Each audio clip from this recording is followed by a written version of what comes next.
સ્વામિનારાયણ. આ દિવ્ય સભામાં બિરાજતા પૂર્ણ પુરુષોત્તમ સ્વામિનારાયણ ભગવાન, તેમના મહાઅનાદિમુક્તરાજ પરમ પૂજ્ય બાપાશ્રી, ગુરુવર્ય અનાદિમુક્તરાજ પરમ પૂજ્ય મામાશ્રી, અનાદિમુક્તરાજ પરમ પૂજ્ય માસીબાના ચરણોમાં કોટી કોટી વંદન. આ સભામાં બિરાજિત સર્વે મુક્તોને મારા ગણાહેથી જય સ્વામિનારાયણ. સ્વામિનારાયણ હરિ. વચનામૃત પંચાળાનું પહેલું. પંચ વિષયની તુચ્છતા થવાનો ઉપાય. સ્વામિનારાયણ હરિ. સંવત 1877 ફાગણ સુધી ચોથને દિવસ શ્રીજી મહારાજ ગામસી પંચાળા મધ્યે ઝીણાભાઈના દરબારમાં ઓટા ઉપર ઢોલિયો ઢળાવી વિરાજમાન હતા ને મસ્તક પર ધોળો ફેટો બાંધ્યો હતો તથા ધોળો અંગરખો પહેર્યો હતો તથા ધોળો ખેસ પહેર્યો હતો તથા ધોળી પસેડી ઓઢી હતી અને માથાના ફેટાનો પેચ જમણી કોરે છૂટો હતો અને પોતાના મુખારવિંદની આગળ પરમહંસ તથા દેશના હરિભક્તની સભા ભરાઈને બેઠી હતી. તે સમયમાં સંધ્યા આરતી થઈ રહી. તે કેળે શ્રીજી મહારાજ તકિયા ઉપર વિરાજમાન થઈને બોલ્યા છે, અમે આ સર્વે મોટા પરમહંસ તથા મોટા હરિભક્તને પ્રશ્ન પૂછીએ છીએ. જે ભગવાનમાં હેત હોય તથા ધર્મમાં નિષ્ઠા હોય તો પણ જો વિચારને ન પામે હોય તો અતિ સારા જે શબ્દ, સ્પર્શ, રૂપ, રસ અને ગંધ એ પંચ વિષય, તે અતિશય ભૂંડા જે શબ્દાદિક પંચ વિષય તે સરખા થાય નહીં અથવા તેથી અતિશય ઉતરતા પણ થાય નહીં. માટે કિયા વિચારને પામે ત્યારે અતિ સારા જે પંચ વિષય તે અતિશય ભૂંડા જે પંચ વિષય તે સરખા થઈ જાય અથવા તે કરતા પણ અતિશય ભૂંડા થઈ જાય. એ પ્રશ્ન સર્વ મોટેરા પરમહંસ તથા સર્વ મોટેરા હરિભક્તોને અમે પૂછીએ છીએ કે જેણે જે વિચારે કરીને એ સારા પંચ વિષયને ભૂંડા પંચ વિષય જેવા જાણ્યા હોય અથવા ભૂંડાથી પણ અતિશય ભૂંડા જાણ્યા હોય તે જે પોતપોતાનો વિચાર તે કહો. જય સ્વામિનારાયણ. પૂર્ણ પુરુષોત્તમ ભગવાન શ્રી સ્વામિનારાયણ સ્વતઃ સિદ્ધ અનાદિ મહામુક્તરાજ બાપાશ્રી મુક્તરાજ નાણમામા તથા લીલામાશ્રી, સભામાં જોડાયેલા સર્વે હરિભક્તોને જય સ્વામિનારાયણ સંવંદન. વચનામૃત છે પંચાળાનું. હવે મહારાજ અહીંયા આપણને પ્રશ્ન પૂછે છે અને એના ઉપર આપણો અભિપ્રાય જાણવાની વાત. અહીં કીધું ને પોતપોતાનો વિચાર કહો, તો કે આપણો અભિપ્રાય શું છે. સામાન્ય દ્રષ્ટિએ આપણે જોઈએ તો આપણને એવું લાગે કે પંચ વિષયની કંઈક વાત કરેલી છે એવું આપણને સમજવામાં આવે. પણ સૂક્ષ્મ દ્રષ્ટિએ વિચારીએ, બાપાશ્રી મામા જેવા મુક્તોની જ્યારે કૃપા થાય અને આના ગહન અર્થ સમજાય ત્યારે આપણને ઉપાસના અને આપણને જે પ્રાપ્તિ થઈ છે એ કેવડી પ્રાપ્તિ થઈ છે એના વિશે સમજાય. મહારાજ આપણને પ્રશ્ન પૂછે છે. પાછી ક્યારે વાત કરી? સંધ્યા આરતી થઈ રહી પછી.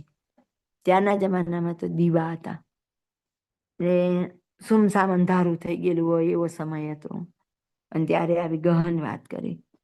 કેમ ત્યારે કરવામાં આવે? તો કે ત્યારે ચાલો ચાલ લોક કોઈ હોય ને હાજર ન હોય, ખરેખરા હોય એવા હરિભક્તો હોય. અહીં પરમહંસ પણ લખ્યું છે તો કે એવા પરમહંસ અને હરિભક્તો હોય ત્યારે વાત કરી. સામાન્ય દ્રષ્ટિએ તો આ વાત પકડાય એવી પણ નથી. પહેલી વાત હતી ભગવાનમાં હેત હોય. ભગવાનમાં હેત હોવી તો કેટલી સર્વથી શ્રેષ્ઠ વાત છે. છેલ્લામાં છેલ્લી ભક્તિ તો કે પ્રેમ લક્ષણા ભક્તિ. તો કે ભગવાનમાં હેત હોય એટલે કે પહેલું જે છેલ્લી પ્રાપ્તિ કરવાની છે એ પણ છે. અને ધર્મમાં નિષ્ઠા હોય તો કે ધર્મમાં નિષ્ઠા પણ છે તેમ છતાં વિચારને ન પામ્યો હોય ત્યારે આપણને એમ થાય કે આ વળી શું વિચારને ન પામવું હોય? તો કે સારનો વિવેક. આ હું કરું છું એમાંથી મને ફાયદો કેટલો અને ગેરફાયદો કેટલો એવું આપણે જ્યાં સુધી વિચારતા નથી ત્યાં સુધી આપણને સારના વિવેકની ખબર પડતી નથી. એટલે કે જો વિચારને ન પામ્યો હોય તો અતિ સારા જે શબ્દ, સ્પર્શ, રૂપ, રસ ને ગંધ એ પંચ વિષય, અતિશય ભૂંડા જે પંચ વિષય તે સરખા થાય ને તો કે એ બરાબર ન થાય. તો તરત આપણે હારા અને નબળા બે સરખા થોડા કહેવાય. પણ સરખાનો મતલબ છે જે એનથી અને તેથી ઉતરતા પણ થાય નહીં. ઉતરતા એટલે અહીં કહેવાનો મતલબ એવો છે કે ભૂંડા પંચ વિષય હોય એના કરતા પણ સારા પંચ વિષયને આપણે ઉતરતા જાણીએ એવો પ્રશ્ન છે. કે એવું વિચારને ન પામ્યા હોય તો આપણને આવું ન લાગે. કેવું ન લાગે? તો કે ખરાબ જે વસ્તુ છે એના કરતા સારામાં સારી વસ્તુ છે એ પણ આના કરતા ખરાબ લાગવી જોઈએ. હવે અહીં ક્યાંય આમ સ્પષ્ટતાથી તો કંઈ લખેલું છે નહીં. આ તો બાપાશ્રી જેવા મુક્તો આપણને ઓળખાવે. સારામાં સારા પંચ વિષયનો કહેવાનો મતલબ એવો છે કે આ લોકના આપણા સામાન્ય માણસો છીએ એના પંચ વિષય શબ્દ સ્પર્શ રૂપ રસ ને ગંધ, એટલે કે આપણે ધન, વૈભવ, ગાડી, બંગલા, રાત રચેલું, આ બધો જે આપણો સાજ છે, પંચ વિષય, તો સામાન્ય માણસ હોય એના કરતા ગામ કોઈ મોટો હોય એના વિશેષ હોય, પછી એના કરતા એથી મોટો ઉદ્યોગપતિ હોય તો એના સારા હોય, એથી મોટો, એમાં રાજા હોય, દિવાન હોય, તો કે એકબીજાના ચડતા ચડતા ચડતા હોય. અહીંયા એવું કહેવા માંગે છે કે એવા જે સારા છે એના કરતા ઓલા ગરીબના જે છે ને એના પંચ વિષય કરતા ઓલા સારા ભૂંડા લાગવા જોઈએ. એવું કેમ? શું વિચારને પામવાનું? એમ આ તો આપણે આ લોકની દ્રષ્ટિએ વાત કરી.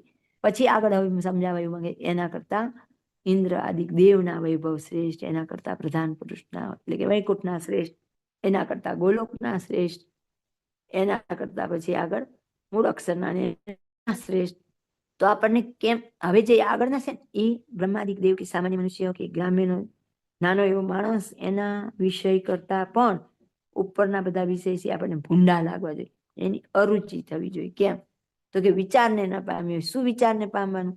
તો હવે આપણે વિચાર કરીએ કે આ લોકની દ્રષ્ટિથી આપણે પહેલા વિચારીએ કોઈ ગરીબ વ્યક્તિ છે અને એને આપણો સંપ્રદાય અંગીકાર કરવો છે, આપણા ધર્મ નિયમ પાળવા છે, એને પંચ વિષયનો ત્યાગ કરવો છે, ભગવાનમાં અતિશય હેત કરવું છે, તો એને બંધન નહીં થાય. એને લોકો એમ નહીં કે તારે ઘર પ્રમાણે રહેવું પડે ને તારે આમ કરવું પડે, તો ઇઝીલી એને જે નિયમ પાળવા છે કે જે વિષય છોડવા છે બધું જ કરી શકે, સાદગીપૂર્ણ જીવન જીવી શકે. હવે જેને ભગવાનની પ્રાપ્તિ કરવી છે, હવે એને જો રાજા રજવાડું હોય કે રાજાની રાણી હોય તો એને કેટલા બંધન નડે.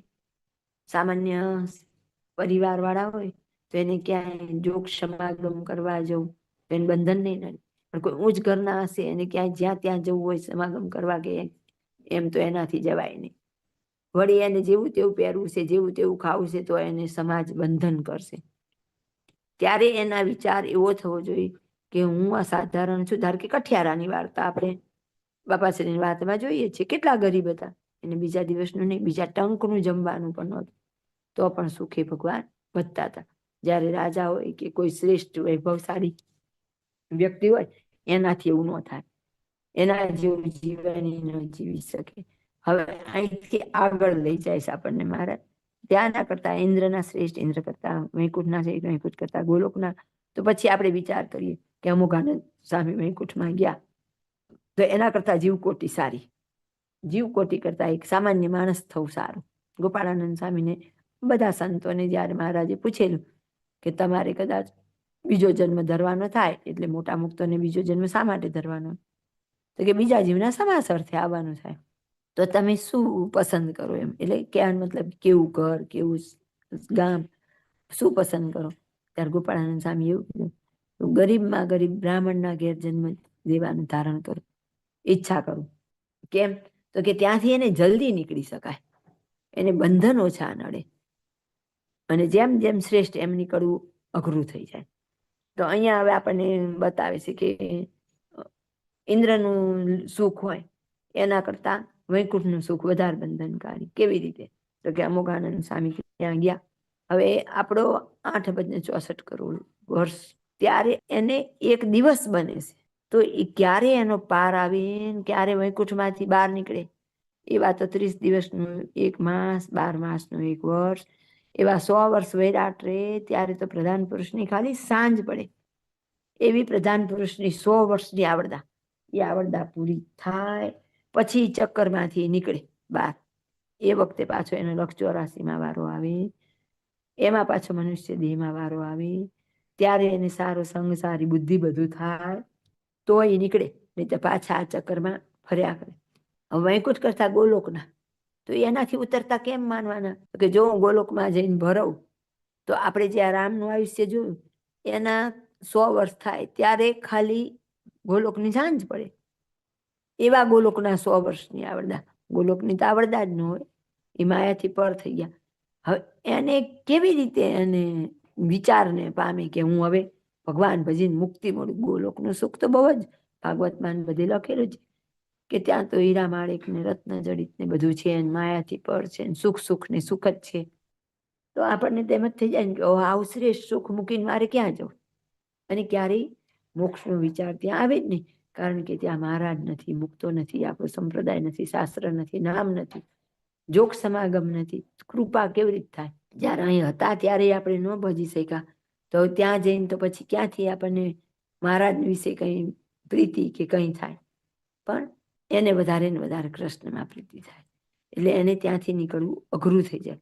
આવો જ એને વિચાર થયો હોય કે અરે ઓલા અમુકાનંદ સ્વામી ત્યાં જઈને બેઠા, જિજ્ઞાસાનંદ સ્વામી તો વળી ગોલોકમાં જઈને બેઠા, તો આ બધા ક્યારે પાછા સત્સંગમાં આવશે? ક્યારે એમની ભૂલનો પસ્તાવો કરશે? નંદ સંત હતા તો પણ એમને વૈકુંઠ ગોલોકની પ્રાપ્તિ થઈ, તો એટલે કે એમને વિચારને પામ્યા નહોતા. જો વિચારને પામ્યા હોત તો અહીંયા ન હોત, આજ મૂર્તિનું સુખ ભોગવતા હોત અને બીજા અનંત જીવને મૂર્તિના સુખના અધિકારી બનાવતા. એના બદલે એમનું જ ઉધારે પડ્યું. ઉધારે તો પડ્યું પણ કેવી જગ્યાએ? ધારો કે મહારાજે એની ઉપર કરુણા કરીને, કૃપા કરીને, દયા કરી અને સત્સંગમાં ફરી જન્મ આપ્યો હોત તો એમ થાય ઉત્તરોત્તર એમની થોડીક ચૈતન્યની પ્રગતિ થાત, થોડો ઉત્કર્ષ થાત. આ તો મૂકી દીધા વૈકુંઠને ગોલોકમાં. એમણે વિચાર નહોતો કર્યો, સારસારનો વિવેક નહોતો કર્યો, આવું ગહન ચિંતન નહોતું કર્યું, એટલે એમને આવડી મોટી ભૂલ નડી ગઈ. હવે એ લોકો ત્યાંથી ક્યારે નીકળે, ક્યારે સત્સંગમાં આવે, સત્સંગમાં આવીને એમની પૂર્વની જે ભૂલ છે એ ન ઓળખાય, ઉપાસનાની શુદ્ધિ ન થાય, ત્યાં સુધી તો એમને આના ચક્કરમાં ફરવાનું. હવે ક્યારે એમના ઉપર કૃપા થશે અને જિજ્ઞાસાનંદ સ્વામી ગોલોકમાંથી આ સત્સંગમાં જન્મ ધરશે. આપણે બધા વિસનગર વાળા ઈશ્વર સ્વામીની 5 જન્મની કથા સાંભળેલી જ છે કે પહેલા એમને જન્મ લીધો અને પછી એમને જન્મ આવ્યો. એ ગોલોકના જ મુક્ત હતા, માયાથી પરના મુક્ત હતા, પણ આ સંસારમાં આવીને એમને પણ માયા અડી ગઈ અને પછી એમને જન્મ આવેલા. તો એ વખતે આપણે વિચાર કરવાનો છે કે આ સત્સંગમાં આવ્યા પછી જો ઉપાસના શુદ્ધિ આપણી નહીં થાય, નિષ્ઠા અડીખમ નહીં થાય, એક મહારાજને વિશે જ પ્રીતિ નહીં થાય અને માઇક પંચ વિષયમાંથી કે એમાંથી વૃત્તિ નહીં ઉખડે, તો આપણે આવી રીતે બીજા ધામને પામશું. અને બીજા ધામને પામીને શું મોટું દુઃખ? તો કે એમ ભગવાનને મેળવવાનો બહુ લાંબો પીરિયડ જશે. ત્યાર પછી પાછો આવો ચાન્સ મળે, આવા દેશકાળ થાય તો આપણે એમાંથી બહાર નીકળી શકીએ. એટલે અહીં મહારાજ પૂછે છે, સારામાં સારા જે પંચ વિષય તે ભૂંડામાં ભૂંડા કેમ ભાસે? આપણને સમજ્યા પછી કદાચ મહારાજ કે મુક્તો દર્શન દઈ અને એમ કે ચાલો તમને ગોલોકમાં મૂકીએ છીએ, ચાલો તમને બદ્રિકાશ્રમમાં મૂકીએ, તો જો આ વિચાર પામેલા હોય, એ સમજણ કેળવેલી હોય કે નહીં, એના કરતાં તો મનુષ્ય લોકમાં 2-5 જન્મ આપો, પણ ત્યાં તો અમારે જવું નથી.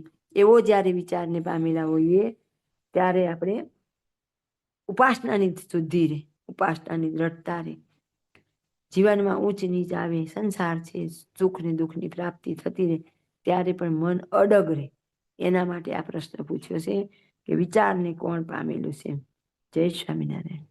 પછી તે સર્વે પરમહંસે તથા સર્વે હરિભક્તે પોતપોતાનો વિચાર કહી દેખાડ્યો. ત્યાર પછી શ્રીજી મહારાજ બોલ્યા છે, તમારો સર્વેનો તો એ વિચાર સાંભળ્યો, પણ હવે અમે જે વિચાર કર્યો છે તે કહીએ છીએ. જેમ કોઈનો કાગળ પરદેશથી આવ્યો હોય, તેને વાંચીને તે કાગળના લખનારાની જેવી બુદ્ધિ હોય તેવી જણાઈ આવે છે. તથા જેમ 5 પાંડવ, દ્રૌપદી, કુંતાજી તથા રૂક્ષ્મણી, સત્યભામા, જાંબુવતી આદિ ભગવાનની પઠાણીઓ તથા સાબ જે ભગવાનનો પુત્ર ઇત્યાદિ ભક્તના રૂપ તથા વચન તે શાસ્ત્રમાં લખ્યા છે. તે શાસ્ત્રને શ્રવણે કરીને તેમના રૂપનું પ્રમાણ તે દર્શન જેવું જ થાય છે, તથા તેમને વચને કરીને તેમની બુદ્ધિનું પ્રમાણ થાય છે. તેમ પુરાણ, ભારત આદિ ગ્રંથે કરીને એમ સાંભળવામાં આવે છે જે ભગવાન જે તે આ જગતની જે ઉત્પત્તિ, સ્થિતિ ને પ્રલય તેના કરતા છે ને સદા સાકાર છે. અને જો સાકાર ન હોય તો તેને વિશે કરતા પણ કહેવાય નહીં. અને જે અક્ષર બ્રહ્મ છે તે તો એ ભગવાનના અંગનો પ્રકાશ છે અથવા એમને રહ્યાનું ધામ છે. એવા દિવ્ય મૂર્તિ પ્રકાશમય ને સુખરૂપ જે ભગવાન તે માયા થકી જીવોને સૃજીને તેને બુદ્ધિ, ઇન્દ્રિયો, મૌન, પ્રાણ તે આપે છે. તે શાને અર્થે આપે છે? તો ઉત્તમ, મધ્યમ ને કનિષ્ઠ જે વિષય તેના ભોગને અર્થે અને મોક્ષને અર્થે આપે છે. અને એ જીવોને અર્થે ભોગ ને ભોગના સાનક તે ભગવાને રચ્યા છે. તેમાં જે ઉત્તમ પંચ વિષય કર્યા છે તે ભૂંડા પંચ વિષયના દુઃખની નિવૃત્તિને અર્થે કર્યા છે. જેમ કોઈક ભારે સાવકાર હોય તે રસ્તાને 2 કોર છાયાને અર્થે ઝાડ રોપાવે છે, તથા પાણીની પરબ બંધાવે છે, તથા સદાવ્રત કરે છે, તથા ધર્મશાળા કરાવે છે, તે ગરીબ સારું કરાવે છે. તેમ બ્રહ્મા, શિવ ને ઇન્દ્રાદિક દેવ છે, તે તો એ ભગવાનની આગળ જેવા સરતાળાના રાખ હોય ને પીપળની ટેટી બાફીને ખાતા હોય તે જેવા ગરીબ છે. તે બ્રહ્માદિક દેવ મનુષ્યના સુખને અર્થે ઉત્તમ એવા 25 તે ભગવાને રચ્યા છે. અને જેમ સાવકારે સદાવ્રત, ધર્મશાળા આદિકના સુખ જેવા રાખને અર્થે રચ્યા છે, તે કરતા તે સાવકારના ઘરમાં સુખ તે અતિશય ઉત્તમ હશે એમ જણાય છે. તેમ એ ભગવાને બ્રહ્માદિકને અર્થે એવા સુખ રચ્યા છે, તો પોતાના ધામમાં તો એ કરતા અતિ ઉત્તમ સુખ હશે એમ બુદ્ધિવાળો હોય તેને જાણ્યામાં આવે છે.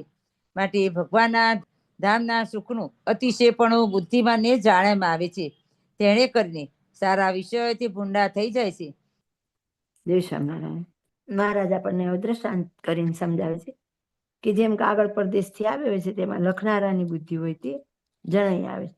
અને શાસ્ત્ર છે એમાં આપણને 5 પાંડવ, દ્રૌપદી, કુંતી આ બધાનું જે વર્ણન છે એને તો આપણે માનીએ જ છીએ. એના રૂપ ને વચન જેમ કીધું, આપણને કોઈ જોવા નથી ગયા અને એમ કીધું 5 પાંડવો જુગતું હારી ગયા, દ્રૌપદીને હારી ગયા, દ્રૌપદીના ચીરરમ થયા. તો એ બધી વાતને આપણે માનીએ જ છીએ. આપણે કોઈ દિવસ ના પાડીએ છીએ કે આવું નથી. પછી આપણે એમ કહીએ કે દીકરાની વહુ અને આને સસરા કહેવાય, આને વહુ કહેવાય. એની સાથે સંબંધોની મર્યાદા આવી હોય, પિતા પુત્રી વચ્ચે આવી હોય, પતિ પત્ની વચ્ચે આવી હોય, તો આપણે આગળથી જે ફોલો કરતા આવીએ છીએ, હજી પણ પ્રમાણે ચાલીએ છીએ. તો એ આપણે શેમાંથી પ્રમાણ કર્યું? તો કે શાસ્ત્રથી પ્રમાણ કરેલું છે. આપણે કોઈ ક્યારે એવો પ્રશ્ન પૂછે કે જન્મ દેનારી માને માં કેમ કહેવાય, કાકી કેમ ન કહેવાય? બસ આગળથી ચાલ્યું આવે છે અને આપણે બધું સ્વીકારેલું. નાનામાં નાનું જે દ્રષ્ટાંત લેવું કે આને ઓઠ કેમ કહેવાય, આને વાળ કેમ કહેવાય, આને હાથ કેમ કહેવાય, એવા કોઈ જ પ્રશ્ન આપણે પૂછતા નથી. બસ આગળથી ચાલી છે, શાસ્ત્રમાં છે એટલે એ વાત આપણે માનીએ છીએ. એટલે અહીંયા મહારાજ આગળ એમ કે શ્રવણી કરીને સાંભળ્યું હોય તો કે કુંતાજી આવા હતા, દ્રૌપદીના વાળ લાંબા હતા, દ્રૌપદી રૂપવાન હતા, સીતાજી આવા હતા. તો એવું શાસ્ત્રએ કીધું ને આપણે માની લીધું. કોઈ આપણે કઈ દ્રૌપદીને કે સીતાજીને કોઈ રૂબરૂ જોવા ગયા નથી, તો આપણે માની. મહારાજ આપણને એમ કહેવા માંગે છે કે જ્યારે અમારા શાસ્ત્રમાં અમે અમારો મહિમા કહીએ ત્યારે જેમ એ બધું તમે માનો છો ને એમ અમારી વાત પણ માનજો. તો કે પુરાણ ને આદિ ગ્રંથ છે એમ સાંભળવામાં આવે છે કે ભગવાન ઉત્પત્તિ સ્થિતિને પ્રલયના કરતા છે. તો આપણને ખબર છે કે મહારાજ સર્વ કરતા હરતા છે. પછી કે સદા સાકાર છે, નિરાકાર નહીં, સાકાર પણ નહીં, પણ સદા સાકાર. ક્યારેય મહારાજ નિરાકાર કે સાકાર નથી, સદા સાકાર. એટલે કે જ્યારે આ બ્રહ્માંડમાં મહારાજ કે મહારાજના મુક્ત આવે છે ત્યારે એમને માના ગર્ભમાં નિરાકાર થઈને આવવું પડતું નથી, એટલે એને સદા સાકાર કહેવાય. અને જો સાકાર ન હોય તો તેને વિશે કરતા પણ કહેવાય નહીં. તો કે આ બધા બ્રહ્માંડની ઉત્પત્તિ કરી દીધી છે, તો ઉત્પત્તિના કરતા જ છે, તો એ પોતે પણ સાકાર મૂર્તિ છે. તો હવે એવા મહારાજે શું કર્યું? તો કે માયામાં જે જીવો લુપ્ત હતા એને કેવળ કરુણાએ, દયાએ કરી અને જન્મ આપ્યો. તો આપણને પ્રશ્ન એવો થાય કે તો એવો આપ્યો શું કામ? એમ સીધું જાવ મોક્ષ કરી દીધું? આપણા એક આ લોકની આપણી તાર્કિક બુદ્ધિ આવા બધા પ્રશ્ન કર્યા કરે. એટલે આગળ આપણને દ્રષ્ટાંત દઈ દીધું હતું કે રાજાનું દ્રષ્ટાંત આપું છું કે તો તમે વિચારજો કે અહીંયા કેમ કે શું ન આવે. હવે કે માયા થકી જીવનને સર્જીને બુદ્ધિ, ઇન્દ્રિયો, મન, પ્રાણ તે આપે છે. શેના અર્થે આપે? તો કે ઉત્તમ મધ્યમ કનિષ્ઠ વિષયના ભોગને અર્થે અને મોક્ષને અર્થે. જો આપણને આ 5 વિષય ન આપેલા હોય તો આપણને એથી અધિક સુખની ખબર જ ન પડે, અને એથી અધિકની ખબર ન પડે એટલે અધિક સુખને લેવા લલચાઈએ પણ નહીં. જ્યાં સુધી આપણે સમાજમાં ધારો કે નવું કોઈ પણ આવિષ્કાર આવી ગયો, ગેસ. સગડી વાપરતા હતા ત્યારે આપણે ગેસ સ્વીકારવા તૈયાર નહોતા. આપણા મનને એમ જ હોય, ના ભાઈ એમાં તાજી જવાય, મને ન આવડે, નામ ન આવડે. એવું જ મોબાઈલમાં હતું. પણ જ્યારે એક વિચારને પામ્યા કે ના ભાઈ આના કરતા મોબાઈલમાં તો સગવડ વધારે હોય, સાચવવાનો થોડોક મોટો ખરો, પણ એમાં તો આપણે બધું જોઈ શકીએ, સાંભળી શકીએ, વોટ્સઅપ કરી શકીએ, આવું સાદા ફોનમાં જ ન થાય. એમ વિચાર એટલે એવો જ્યારે મહિમા થાય, એમાં આપણા મન, ઇન્દ્રિયો, પ્રાણ ભળે ત્યારે આપણને આપણા વિકાસની ખબર પડે. એટલે આ લોકોના 5 વિષય એટલે રચ્યા હોય કે બાળક જ્યારે નાનું હોય ને બાલ મંદિરમાં આવે ત્યારે એને રમકડા રમવા દેવામાં આવે, ઝૂલા હોય, હિંચકા હોય, લપસ્યા હોય, પછી ધીમે ધીમે બધું છૂટતું જાય. એમાં આપણને પણ પંચ વિષયનો અનંત જન્મનો ઢાળો છે. એટલે અહીં આપણને પહેલા એવા પંચ વિષય આપે, પછી કોઈ મુક્ત પુરુષનું સાનિધ્ય થાય, એમની વાત સમજાય, પછી ધીમે ધીમે ધીમે આપણે એમાંથી બહાર નીકળીએ. પણ પહેલા જો ઓલા નબળા ન આપેલા હોય તો સારાનો તફાવત ખબર પડે નહીં. આપણે હાથથી કપડાં ધોતા હોય અને પછી મશીન આવ્યું તો પહેલા આપણે જ બધા જ્યાં શરીર ચાલતા હતા ને એવા બધા હતા તો એમ કહીએ આમાં કોણ ધોવે, કપડાં બગડી જાય. તો કેટલા કેમ કે આ કપડું અહીંયા બગડી જાય છે ને આમાં મેલ પડી જાય છે. પણ જેમ જેમ વાપરતા ગયા તો ઓલું ગૌણ થતું ગયું. એમ જ્યારે કમ્પેરિઝન થાય એટલે આપણને બુદ્ધિ ઇન્દ્રિય બધું આપ્યું કે તું તારી બુદ્ધિથી વિચાર કે તને મનુષ્ય લોક સારું કે ઇન્દ્રલોક સારું.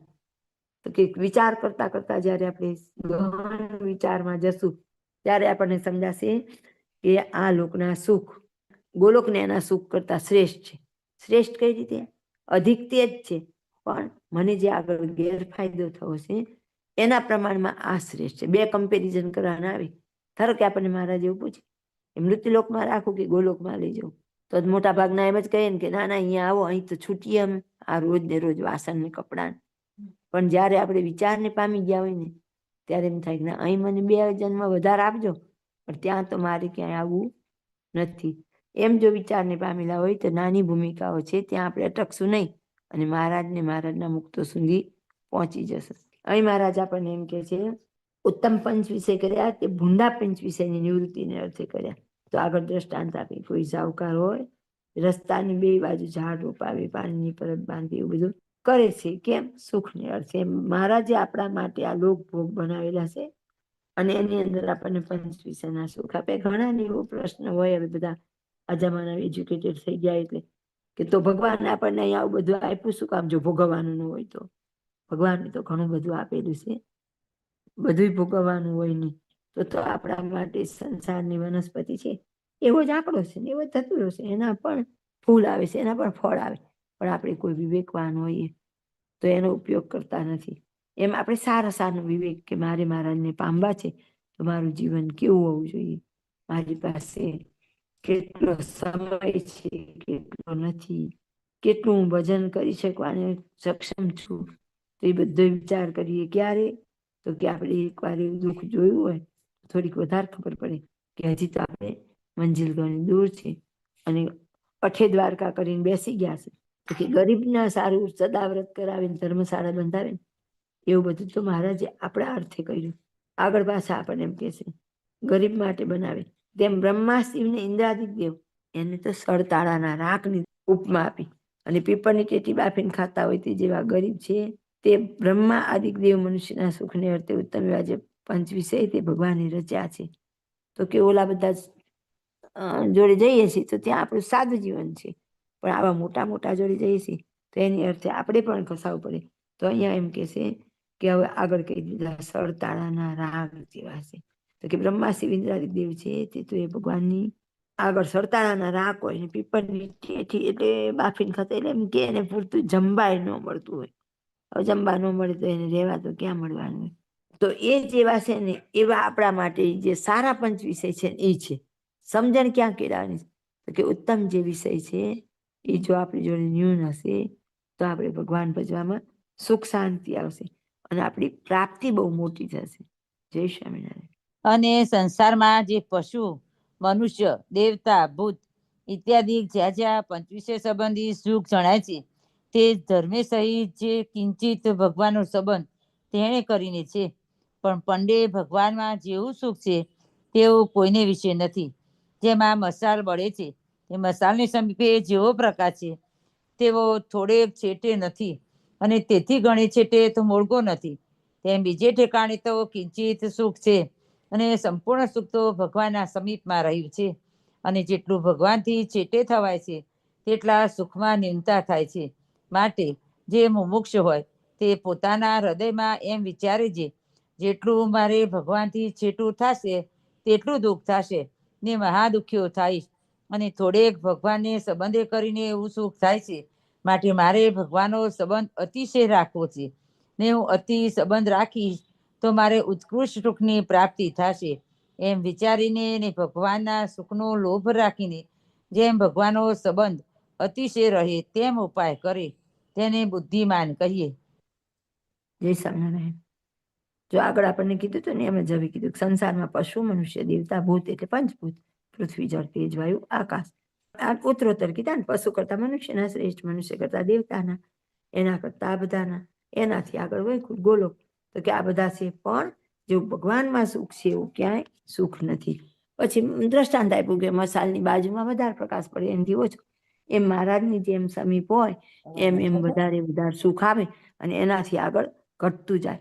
તો ભગવાનને પામવા માટેનો સર્વશ્રેષ્ઠ સમય, સર્વશ્રેષ્ઠ સ્થિતિ કઈ? તો કે મનુષ્ય જન્મ મળે તે એક મનુષ્ય દેહે કરીને જ મહારાજને પમાય.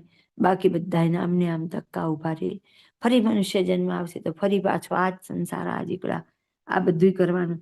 તો કે જેમ બને એમ ભગવાનના સંબંધને પામવા માટે જો આવો આપણે વિચાર કરેલો હોય, ચલો આ લોકની એક સામાન્ય દ્રષ્ટિથી વિચારીએ કે બે દેશની સ્થિતિની તો બધું જે હોય તે હોય, પણ આપણી જ વાત વિચારીએ તો ભગવાનનું જેટલું જેટલું ચિંતન મનન થતું જશે એટલો સંસાર છૂટતો જશે. તો એમાં સુખ સુખ ને સુખ જ રહેલું છે. પણ એ ક્યારે થાય? આપણે એવા વિચારને પામીએ તો. એટલે આગળ કીધું ને એમ વિચારીને ભગવાનના સુખનો લોભ રાખે તો કે આ લોભનો આમ આપણને આમ ઉત્કંઠા હોવી જોઈએ, મારે તો આ જ પામવું. તો એના માટે શું થાય? તો ઓલું ન્યૂન છૂટતું જાય. પહેલા આ લોકના પંચ વિષય છૂટે, પછી ધીમે ધીમે કરીને આગળના બધા છૂટતા જાય. ક્યારે? તો કે અધિક સુખની પ્રાપ્તિના અર્થે. પછી જો આપણે બુદ્ધિમાન હોઈએ, વિવેકશીલ હોઈએ, જે પંચ વિષયને આપણને નુકસાન કરે એવાનો આપણે ત્યાગ કરી દઈએ. પાછા મહારાજ આગળ ફરીથી કહેશે કે ભગવાનના સુખ આગળ બ્રહ્માદિકનું સુખ તો ગૃહસ્થના બહાને રાખ ઠીકરું લઈને માંગ્યા પાછો પત્તરે નથી મળતો. ઠીકરું જ લઈને આવે છે એના જેવું છે. તો પછી આપણે બધાને શું હાલત થાય? આવડા મોટા મહારાજ મળ્યા અને પછી હજી આપણને ગોળની ખોડી કરીએ તો શું મળે સજા? કેટલા વચનામૃતમાં બાપા શ્રી કીધું આ કરવું, આ કર્યું, પડ્યું મૂકો, બીજું પડ્યું મૂકો. એ શેના માટે? તો કે આમાં ક્યાંય સુખ નથી અને સતત જન્મ મરણના ચક્કરમાં ફર્યા કરીએ છીએ. મામાએ આગળ વધીને પણ એવું કીધું કે આપણે વિચાર કરવો કે આજે હું આગળ વધી કે પાછળ પડી. જો એવો વિચાર કરીએ અને આની તારતમ્યતા એટલે કમ્પેરિઝન કર્યું હોય તો ખબર પડે કે આ દેહને તો મોટા મોટા મુનિઓ ઈચ્છે છે, મોટા મોટા દેવો ઈચ્છે છે કે અમને મનુષ્ય જન્મ મળે. એમને નથી મળતો એવો દુર્લભ દેહ આપણને મળેલો છે. અને હવે વિચારી પામવાનું કે આપણે શું કરી રહ્યા છીએ, કરવાનું શું છે અને થાય છે શું. સંજોગ કેટલા સરસ મળેલા છે. ત્યારે પણ જો આપણે ભગવાન ભજીને આપણું કંઈ પ્રોગ્રેસ નથી કરી શકતા તો હવે આપણે ક્યારે કરશું? એટલે અહીં કહે છે ભૂનામાં ભૂના પંચ વિષયનું ઓલા કરતા સારા જાણવાના અને એના કરતા જે શ્રેષ્ઠ છે એનો ત્યાગ કરવાનો સમજણપૂર્વક. એટલે હું એક વખત ત્યાં જઈશ તો હું આવી રીતે પડી જઈશ અને માયામાં બંધાઈ જઈશ. પણ મહારાજ એમ કહેશે કે આપણા કોઈના ગૃહસ્થના બાણે રાખ ઠીકરું લઈને માંગવા આવ્યો હોય એવા સુખ તો બ્રહ્માદિકના. તો કે એથી આગળ કેટલા, એથી આગળ કેટલા, એથી આગળ કેટલા? તો કે એવો લોભ રાખી, લોભનો મતલબ એવો મીઠો એમ કે આથી વધારે અધિક છે, આથી વધારે અધિક છે એમ કરીને મહારાજને પામવાના પ્રયત્ન તન મન ધનથી મન કર્મ વચને પૂરેપૂરી પ્રમાણિકતા પણ એ ફરજ નિભાવી અને એવી રીતે આપણે કરીએ તો આપણને મહારાજના સુખની પ્રાપ્તિ થાય. અને આ કાર્ય કરતા જેમ જેમ આગળ વધીએ એમ કંઈ પણ કસોટી આવે તો એ મહારાજ આપણી કરે છે કે મહારાજ જોવા માંગે છે કે ખરેખર ભગવાનમાં તમને કેટલોક રસ છે, ભગવાનની પ્રાપ્તિ કરવા માટે તમને કેટલું સુગમ છે. પણ આપણે જરાય વિચારતા નથી અને આપણી એકદમ ફાસ્ટ ચાલતી લાઈફમાં ફટાફટ ફટાફટ આપણા જે સારા જીવનનો ઉત્તમ કાળ છે અમુક સમય પછી તો દેહ ચાલવાનું નથી. તો કે એવો શ્રેષ્ઠ માનવ દેહ મળેલો છે એનો આપણે કેટલો ઉપયોગ કરીએ છીએ અને કેટલા ગેરઉપયોગ કરીએ છીએ એનો આપણે વિચાર કરતા રહીએ. જય સ્વામિનારાયણ. અને પશુના સુખથી મનુષ્યમાં અધિક સુખ છે ને તે કરતા રાજાનું સુખ અધિક છે, તેથી દેવતાનું સુખ અધિક છે, તેથી ઇન્દ્રનું અધિક છે ને તેથી બૃહસ્પતિનું, તેથી બ્રહ્માનું ને તેથી વૈકુંઠ લોકનું ને તેથી ગોલોકનું સુખ તે અધિક છે ને તેથી ભગવાનના અક્ષરધામનું સુખ અતિ અધિક છે. એવી રીતે ભગવાનના સુખને અતિશય જાણીને બીજા જે પંચ વિષયના સુખ તેને વિશે બુદ્ધિમાનની તુચ્છતા થઈ જાય છે ને તે ભગવાનના સુખ આગળ બ્રહ્માદિકનું સુખ તો જેવું ભારે ગ્રહસ્થની બારણે કોઈક રાગ ટીકરું લઈને માગવા આવ્યો હોય તેના જેવું છે. અને એ ભગવાનના ધામના સુખનો જ્યારે વિચાર કરીએ છીએ ત્યારે સર્વ જે બીજા સુખ તેથી ઉદાસ થઈને મનમાં એમ થાય છે જે આ દેહ મૂકીને એ સુખને ક્યારે પામીએ. અને સ્વાભાવિકપણે પંચવિષયનું ગ્રહણ કરતા હોઈએ તેમાં તો કઈ જાજો વિચાર થતો નથી. પણ જો તે વિષયમાં કંઈક સારપ મનાય છે ત્યારે તુરત એ ભગવાનના સુખમાં દ્રષ્ટિ ફૂગી જાય છે ને મન અતિ ઉદાસ થઈ જાય છે. અને આ જે સર્વે વાત છે તે જે બુદ્ધિવાળો હોય તેને જાણ્યામાં આવે છે. માટે બુદ્ધિવાળા પર અમારે હેત છે. કેમ જે અમે બુદ્ધિવાળા છીએ તો એવી રીતે અમારી દ્રષ્ટિ પૂગે છે. માટે બુદ્ધિવાળો જે હોય તેની પણ દ્રષ્ટિ પૂગે ખરી. અને આવી રીતે અમારો વિચાર તે તમારા સર્વેના વિચાર કરતા અમને અધિક જણાનો છે. તે સારું આ અમારા વિચારને અતિ દ્રઢપણે કરીને હૈયામાં સૌ રાખજો. જય સ્વામિનારાયણ. મહારાજ કહે છે કે વિચાર અમે બધોય કર્યો અને સર્વના વિચાર કરતા અમને અધિક જણાનો. એટલે કે આ વિચારને અતિ દ્રઢ કરીને હૈયામાં રાખજો. આપણને આમ કહીને કે આપણા હિતે જ છો એને કેમ કે એમ કે છે કે તમે બીજા બધા વિચાર પડતા આમ જો ને આ વિચારને તમે હૈયામાં ધારજો, જેથી કરીને તમે ગોલોક વૈકુંઠમાં જવાય એવું તો સ્વપ્ને કલ્પના ન કરો અને આ બધામાંથી છૂટી અને પૂર્ણ પુરુષોત્તમને પમાય એવો કંઈક દ્રઢ તમે વિચાર પામજો. વિચાર પામીને એવું તમારું જીવન બનાવે. જ્યાં સુધી ઉપાસના આજ્ઞાની શુદ્ધિ ન થાય ત્યાં સુધી કલ્યાણ ન થાય. અને ઉપાસનાની ખામીએ તો આપણને બીજા દેવતાના લોકમાં મૂકે છે. આમાં કરવાનું શું હતું તો કે ખાલી થોડોક વિચાર કરવાનો હતો કે આના કરતા આ શ્રેષ્ઠ છે અને તો મારે મારા મોક્ષાર્થે આને અપનાવવાનું છે. તો કે આવો જ્યાં સુધી વિચાર ન કરીએ તો રમણીક પંચ વિષય એટલે આ લોકોના કઈ પણ પંચ વિષય પહેરવું, ઓઢવું, હરવું, ફરવું એમાંથી મન પાછું ન વળતું હોય તો એ તો બીજી વાર પાછા એ જ રસ્તે ચાલવાનું. તો આ તો ઉપાસના, એમાં તો ડર જ હોય. પણ આ બીજા દેવતાનું તો એટલું બધું મનમાં હોય ને કે આમ તરત જ એમ થાય કે પણ નમસ્કાર કરવામાં શું વાંધો છે, પણ શિક્ષાપત્રીમાં લખ્યું છે ને, પણ આમ લખ્યું છે ને, એને એવું પકડી લઈએ ને કે એમાંથી આપણે નીકળવા જ માંગતા નથી. હવે જેને આવી સમજણ થઈ ગઈ હોય તો મહારાજ કે એને વૃત્તિ ખેંચતા વાર જ ન લાગે. આપણે સભાની મોટા ભાગના બહેનોનું ઉપાસના શુદ્ધ થઈ ગઈ છે તો કોઈને શિક્ષાપત્રીનો શ્લોક નથી નડતો. પત્રનો કે જન્માષ્ટમીનો, શિવરાત્રીનો એવા કોઈ પ્રશ્ન નડતા નથી. કારણ કે બરાબર આપણને એનો વિચાર દ્રઢ થઈ ગયો. આપણે દ્રઢ વિચારને પામ્યા છીએ એટલે આપણે એમાંથી તકલીફ નથી થતી. પણ માનો કે એવું આચાર જ્ઞાન થઈ ગયું અને મામા જેવા કેવા મોટા મુક્તો છે એ બધા વિશે કંઈ આપણે વિચાર ન કરીએ અને ગોળ ને ખોળ બધું એક કરીએ તો પ્રાપ્તિમાં અહીં થાય જ છે. આપણે આ સમાજમાં આવું કે આપણે બીજા સાધન દશાવાળાનું સાધન શ્રેષ્ઠ જોઈને એમાં આપણને વધારે ભાવ થઈ જાય. ત્યારે જો વિચારને નથી પામતા તો આપણી પ્રાપ્તિમાં ભેદ થાય. એવી જ રીતે ઉપાસનામાં વિચારને તરત એમ થાય પણ શિક્ષાપત્રીમાં લખ્યું છે ને કરવામાં શું વાંધો, કંઈ મારા દંડી તો નથી નાખવાના. પણ આપણને દેખાતું કે સમજાતું નથી કે એ મોટા મોટો દંડ છે કે બીજા ધામમાં ઉપાડીને મૂકી દેશે. એ કરતા તો વિચારને પામીને જે કંઈ કરીએ સાધન થોડું કરીએ પણ કેવળ ને કેવળ મહારાજ અને મુક્તની ચિંતાથી કરીએ તો કંઈક વિશેષ પ્રાપ્તિ થાય. પછી વિચારને પામી કે હું પ્રસન્નતાના સાધન ગણાશું પણ મહારાજ અને મુક્તનો રાજીપો છે એમાં એને વિચાર એમ ન કરું, જળની જેમ કરી જાઉં તો દી ન વળે. પણ જે કરવાથી મહારાજ રાજી છે એ પ્રમાણે જો સાધન આદરું તો મને મહારાજના સુખની પ્રાપ્તિ થાય. પણ એ ક્યારે થાય તો કેવા વિષયનો મેં વિચાર કર્યો હોય કે આમની આમ કરવું જોઈએ. એટલે આખા વચનામૃતનો કહેવાનો મુખ્ય સાર મહારાજનો એવો છે કે ઉપાસના દ્રઢ કરો અને એક મહારાજને વિશે નિષ્ઠા. તો આ લોકના પંચ વિષયમાંથી નથી ઉખડી શકતા આપણે તો કે ઓલા પંચ વિષયમાંથી કેમ ઉખડશું? તો ઉપાસના શુદ્ધિ કરવી તો કંઈ એવી અઘરી નથી. સમજણપૂર્વક જ્યારે કરવામાં આવે છે ત્યારે આપણને એક મનમાં ગાંઠ પડી જાય કે જો એ એકેય ધામની પ્રાપ્તિ થઈ જશે તો હું એમાંથી ક્યારે નીકળીશ ને ક્યારે હું આગળ પહોંચીશ. આવા સમજણને પામ્યા પછી પાછી આ સંસારની આપણે જોવાનું હોય તો પણ બીજા શું કહેશે, પણ શિક્ષાપત્રીમાં તો આમ લખેલું છે, પણ ઓલા મોટા છે એમણે કીધું કે આ તો કરવું જ પડે.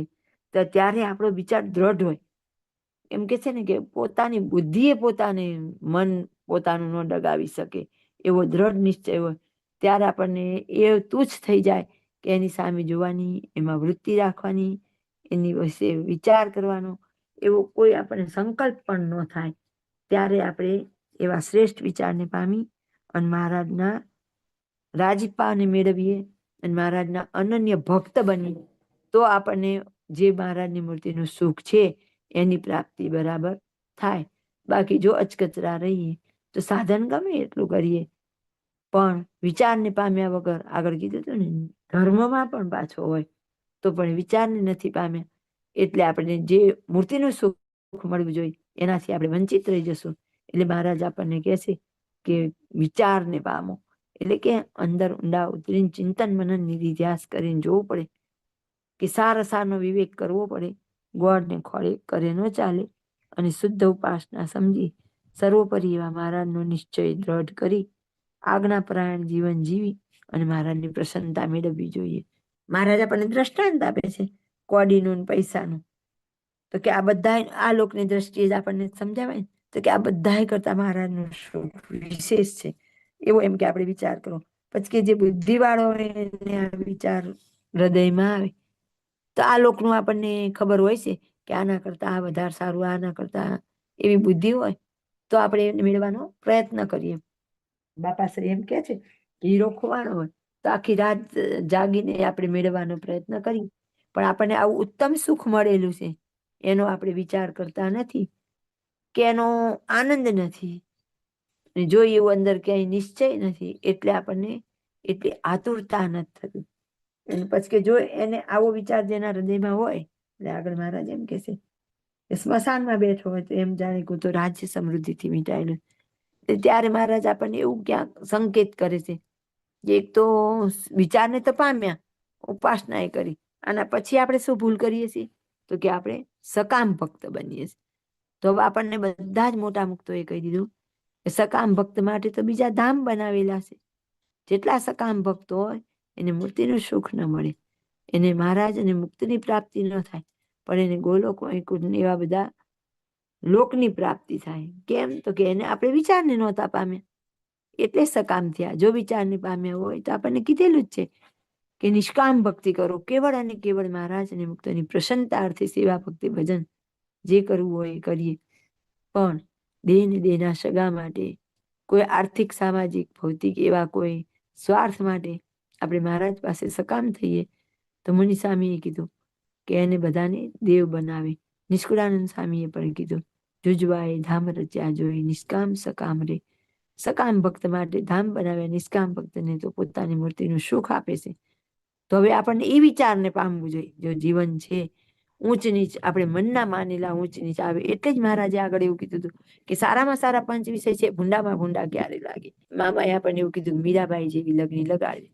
હવે જેને એવી લગ્ની લગાડવી છે જો આ લોકની દ્રષ્ટિએ સુખી ઘરના હશે તો એની કેટલાય વિક્ષેપ કરશે.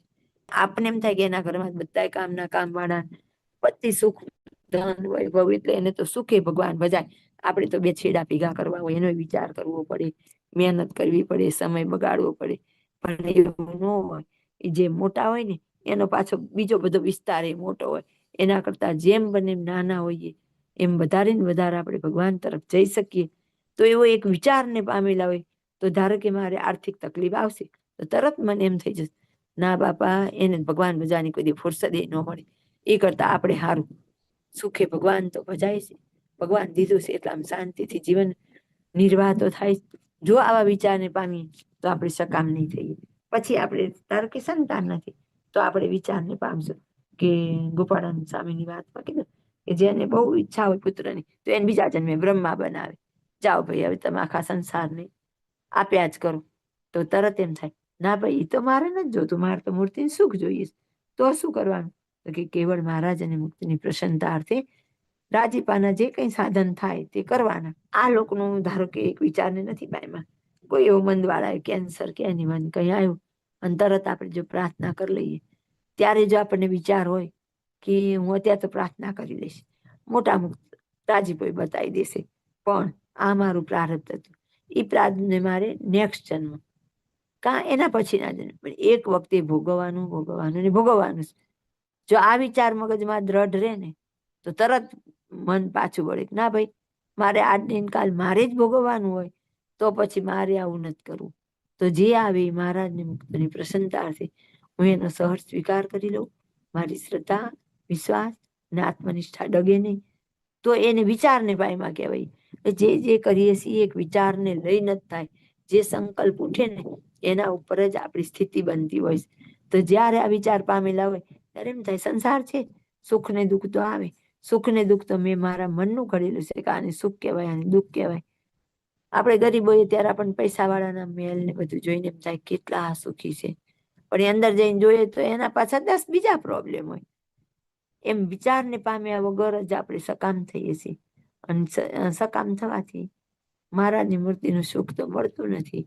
એટલે કે આખા વચનામૃતનો હાર્દ એવો હતો કે જે કરીએ, જે પ્રવૃત્તિ કરીએ, જે સાધન કરીએ, ભક્તિ કરીએ, દરેક વિચાર સહિત, વિવેક સહિત કરીએ. એમને એમ લોલા લોલ બધા કરે હું કરી નાખું એમ નહીં, પણ એની પાછળ આપણો વિચાર હોવો જોઈએ કે આ કરવાથી શું મળશે, આ કરવાથી મહારાજની મુક્તો રાજી થશે કે નહીં થાય. એવા વિચાર સાથે આપણે આપણું જીવન ગાળીએ તો મહારાજ અને મુક્તોની પ્રસન્નતા ઉતરે અને આપણને હોંશે હોંશે રાજી થકા મૂર્તિ સુખના અધિકારી કરે. એટલે અહીંયા મહારાજ છેલ્લે પછી એવું કીધું કે જો એને કે જે આપણો વિચાર શું રહ્યો જોઈએ, મારે આ ને આ જન્મે મહારાજની મૂર્તિનું સુખ પામવું. બસ આપણે એક જ નિશ્ચય રહ્યો છે કે વચમાં કોઈ ઠેકાણે પંચ વિષયમાં સુખ આવે તો લોભાવું નહીં. એટલે કે આવું કઈ પ્રલોભન આવી જાય ત્યારે આપણે તરત વિચારીએ તો હું આ માંગીશ તો ખરી, આ મેળવીશ તો ખરી, પણ મહારાજને મુક્તો રાજી થશે નહીં થાય, મૂર્તિનું સુખ મળશે કે નહીં મળે, તરત આપણે પાછા વળી શકશું, હિંમત આવશે આપણામાં. પણ આ તો તરત જ હથિયાર મૂકી દીધા અને મહારાજ આટલું કરી દેજો, મહારાજ આમ કરી દેજો. તો એ વિચારને ન પામે અને આપણે શું કર્યું કે આવું ઉત્તમ સમય, આવી ઉત્તમ પ્રાપ્તિ એને આપણે જવા દીધો હાથમાંથી અને અવસર ચૂકી ગયા. આવા મોટા મામા મળ્યા, માસી મળ્યા, માસી આપણને એમ કહેતા કે મને તમારી મૂર્તિ વિના કીર્તન બહુ ગમે. તો જો એ જે શબ્દ હતો ને કે એનું બહુ ગમે, એ એના ઉપર આપણે વિચાર કરવો પડે. એટલે અહીં કીધું વિચાર ને પામે. તો કે શું વિચાર કરો? તો કે માસી શું કહેવા માંગે છે? માસી આપણને એવું કહેવા માંગે છે કે જીવનમાં તમારું લક્ષ્ય એક મૂર્તિ રાખજો, અને એક જ રાખજો કે મને મૂર્તિ વિના બીજું કંઈ ગમે નહીં. બીજું ગમે છે ત્યાં સુધી એની પ્રાપ્તિ માટે ફાંફા મારશું, બીજું ન ગમે ત્યારે આપણે એક મૂર્તિ સિવાય ક્યાંય લોભાશું નહીં. અને ત્યારે આપણે બધા એવા નિષ્કામ ભક્ત બની શકશું. નિષ્કામ ભક્ત બનશું ત્યાર પછી જ મહારાજની મૂર્તિના સુખના અધિકારી બનશું. એટલે જે કરીએ તે વિચારે સહિત, લોલા લોલ નહીં. લોલા લોલ ઓલા રસોડા પૂરે કે અહીં રસોડા પૂરીએ ત્યાં ખાવા મળે, અહીંયા ક્યાં જવું છે, ક્યાં મેલ બાંધા, ક્યાં રસોડા બાંધા, ગેસના બાટલા કોણ લાવી દેશે. તો જોઈ વિચાર વગરની ભક્તિ, ગાંડાની જેમ બસ. પણ શું એ તો વિચાર કરીએ કે 108 કીર્તન ગાવા એટલે ગાવા, પ્રભુ પ્રસન્નતા અર્થે ગાવ. આ તો કે ગઈએ ને તો આપણને આવી પ્રાપ્તિ થાય, મહારાજના દર્શનની પ્રાપ્તિ થાય. ત્યારે જો આપણને વિચાર હોય કે ઈચ્છા કરવી કે મહારાજની પ્રત્યક્ષ મૂર્તિના દર્શન થાય, તો મેં ભૂલ કરી, કારણ કે હું પ્રતિમાને પ્રત્યક્ષ નથી જાણતી, એટલે મારે એવા દર્શનની ઝંખના થઈ. તો ત્યારે પણ વિચારની જરૂર. એટલે દરેક જગ્યાએ એક એક પગલું ભરીએ, એક એક સાધન કરીએ, ત્યારે આપણે વિચાર કરવો પડે. મામાએ કીધું ને એમ, એક જ ખાલી એટલું પૂછવાનું, આ ક્રિયા કરીશ તે મહારાજને ગમશે કે નહીં ગમે, બસ આટલો વિચાર. જ્યારે આ વિચાર મૂકીએ ત્યારે આપણે ભાઈના પ્રવચનમાં આવે તો કે એમ કે એ તો ત્યાર થોડી ખબર પડે મહારાજને ગમશે કે નહીં. તો કે જે અતિ સાવ મલિન બુદ્ધિ વાળા હોય એને જ ન ખબર પડે, બાકી બધાનો આત્મા પોકાર કરે જ કે નહીં આ કાર્ય યોગ્ય નથી. એને સારનો વિવેક કહેવાય. વિવેકે સહિત ભક્તિ કરવી જોઈએ તો આપણે મહારાજની મૂર્તિને પામશું. અને છેલ્લે મહારાજ એમ કીધું, સૌ દ્રઢ કરીને નિશ્ચય રાખજો. વિનંતી કહીએ કે જે કહીએ, મહારાજ આપણને એવું કહે છે, પણ આગળ એમ કે છે કે આ અમારો સિદ્ધાંત છે, સામાન્ય વાત નથી. કે જ્યાં સુધી આવા વિચારને નહીં પામો ત્યાં સુધી અમારી મૂર્તિના સુખને નહીં પામો. તો આ અમારો સિદ્ધાંત બરાબર પકડી રાખજો અને એ પ્રમાણે જ તમારું શેષ જીવન ગોઠવજો, જેથી કરીને છતે દેહે મૂર્તિના સુખની પ્રાપ્તિ થાય. જય સ્વામિનારાયણ. અને આ વિચાર વિના તો રમણીક 25માં વૃત્તિ ચોટી હોય તેને અતિ બળે કરીને ઉખેડે ત્યારે માંડ ઉખડી. અને જો આ વિચારને પામ્યો હોય તો તે વૃત્તિને ખેંચવામાં લેશ માત્ર પ્રયાસ પડે નહીં. સહેજે વિષયની તુચ્છતા જણાઈ જાય છે. અને આ જે વાર્તા છે તે જેને જાજી બુદ્ધિ હોય ને જાજા સુખના લોભને ઈચ્છે તેને સમજાય છે. જેમ કોડી કરતા પૈસામાં વધુ માલ છે ને તેથી રૂપિયામાં વધુ માલ છે ને તેથી સોના મોરમાં વધુ માલ છે, તેથી ચિંતામણીમાં વધુ માલ છે. એમ જ્યાં જ્યાં 25નું સુખ છે તેથી ભગવાનના ધામમાં ભગવાનનું સુખ અતિ અધિક છે. માટે જે બુદ્ધિવાળો હોય ને જેની દ્રષ્ટિ પૂગે તેને આ વિચાર હૃદયમાં ઠરે છે. અને આ વિચાર જેના હૃદયમાં દ્રઢ ઠર્યો હોય ને તે જો સ્મશાનમાં બેઠો હોય તો પોતાને એમ જાણે જે હું અનંત માણસ તથા રાજ્ય સમૃદ્ધિએ વીંટાળું છું એમ સમજે, પણ દુખ્યો ન માને. અને ઇન્દ્રના લોકમાં હોય તો જાણે જે વનમાં બેઠું છું, પણ તે ઇન્દ્રના લોકના સુખે કરીને સુખ્યો ન માને ને તે સુખને તુચ્છ જાણે તે સારું. આ વિચારને રાખીને એમ સર્વે નિશ્ચય રાખજો જે હવે તો ભગવાનના ધામમાં જ ઠેઠ ભોગવું છે, પણ વચમાં કોઈ ઠેકાણે તુચ્છ જે 25 સંબંધી સુખ તેમાં લોભાવું નથી. એવી રીતે સૌ દ્રઢ નિશ્ચય રાખજો.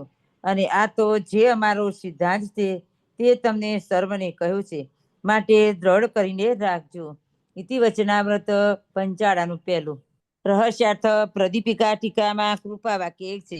તેમાં શ્રીજી મહારાજે કહ્યું છે કે અમારે વિશે હેત ને ધર્મમાં નિષ્ઠા હોય તો પણ અમારા મહિમારૂપી વિચારને ન પામ્યો હોય તો સારા અને ભૂંડા વિષય સરખા ન થાય, અને સારા વિષય ભૂંડાથી પણ ભૂંડા ન થાય.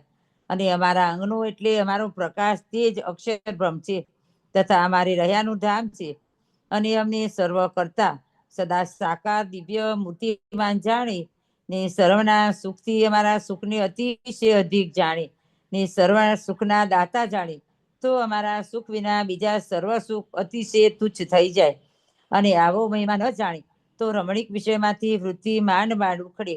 અને આવો મહિમા સમજે તો વિષયની તુચ્છતા થઈ જાય. બે બાબતો છે. પ્રશ્ન પહેલો. પહેલી બાબતમાં સારા અને ભૂંડાથી ભૂંડા વિષય કયા તે કિયા જાણવા, અને સારા વિષયથી ભૂંડા કેવી સમજણી જણાય? ઉત્તર એક.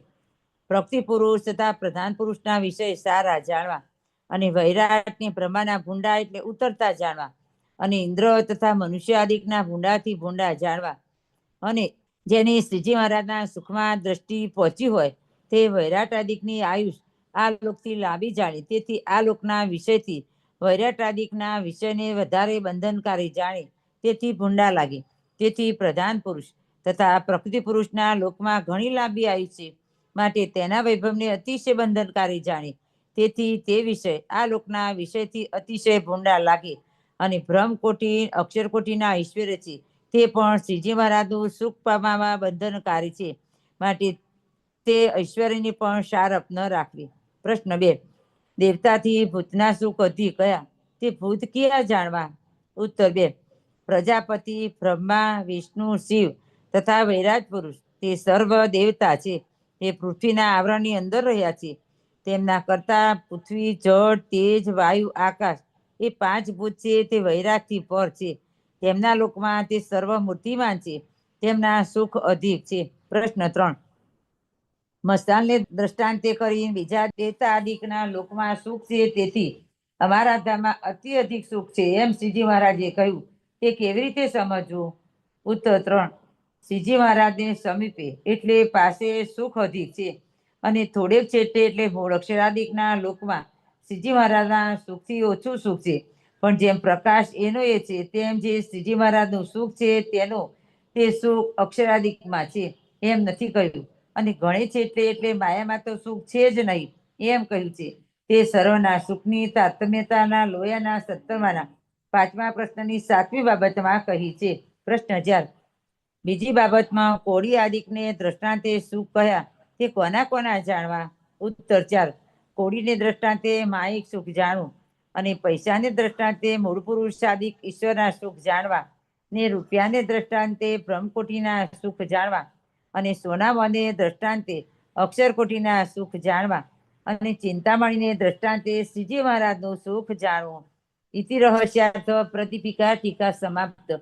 ઇતિ વચનામૃત પંચાળાનું પહેલું થયું. સહજાનંદ સ્વામી મહારાજની જય. બાપા શ્રીની જય. સદગુરુ શ્રીની જય. સ્વામિનારાયણ ભગવાનની જય. ઘનશ્યામ મહારાજની જય.